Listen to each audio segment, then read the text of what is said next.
attacked by students all across the country. But what about younger kids who act out in class? What happens to them? Well, in St. Louis, the public school system will stop suspending students before the 3rd grade and instead place them in counseling. Is this a good idea or enabling the problem? Last year, they suspended 30% of those kids. Fox News medical A-team analyst Dr. Keith Ablow and Fox News contributor Bo Dietl join us right now. His psychology degree came from the streets. First, Dr. Ablow, are you happy about this? This is a good move for St. Louis. Great move. I applaud it.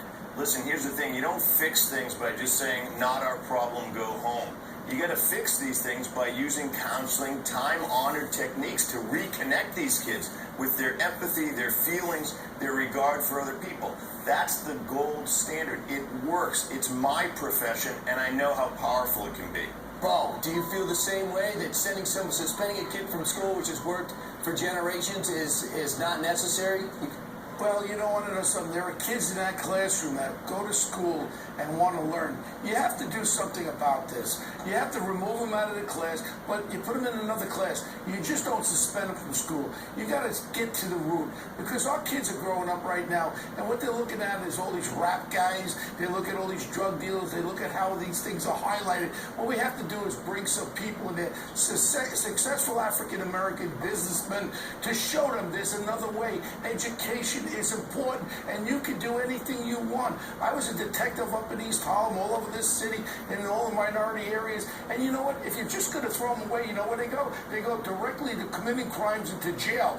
We really have, but we have to take them out of the class. My daughter's a 2nd grade school teacher, 3rd grade school teacher, and you can't have this disruption for the kids that want to learn. Otherwise, they're not going to learn. And then when a teacher takes action, now they're starting to call the teachers racist for removing them out of the classroom, and that's ridiculous. I want these kids to learn. You can save these kids in that young age, but you've got to teach them. You can't have them getting away with all this. Otherwise, you're disturbing the kids that want to learn. Right. Keith, do you think that's a pretty good point? That, you got to move them out of the class, get them in counseling, but maybe not send them home and tell them not to come?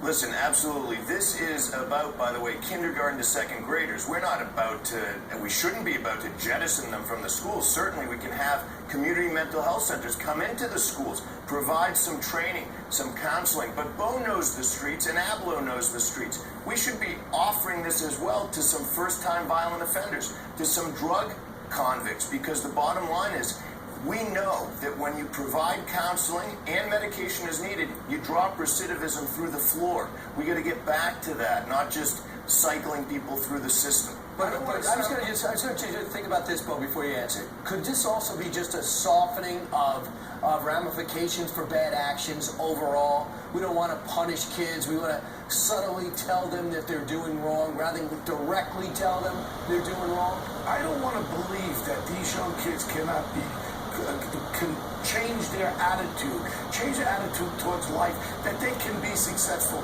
The most important thing, I think, is being a former detective. You are able to change their life direction.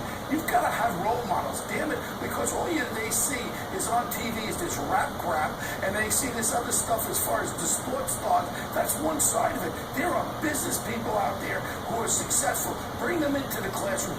Let them know that you can succeed in anything. Just you've got to change their direction. Otherwise, you're all going to jail. Keith, final thought? Brian, we all know this, right? What would we want for our own son or our own daughter? Would we want the kid just sent home? Or later on in life, just jailed for 90 days, no counseling, no nothing? No, we all know what we provide as parents. We provide counseling. We'd say we got to turn you around if we're good parents. Well, you know what? Schools can act in some way to replicate some of the good parenting that we need by listening. I don't want to sound like a flower child, but these kids need help. Right. And you know what? We've got to help them. Try to get them into the right. And we know, Keith Apple, that he is like a flower child, Bo Dietl. Very similar.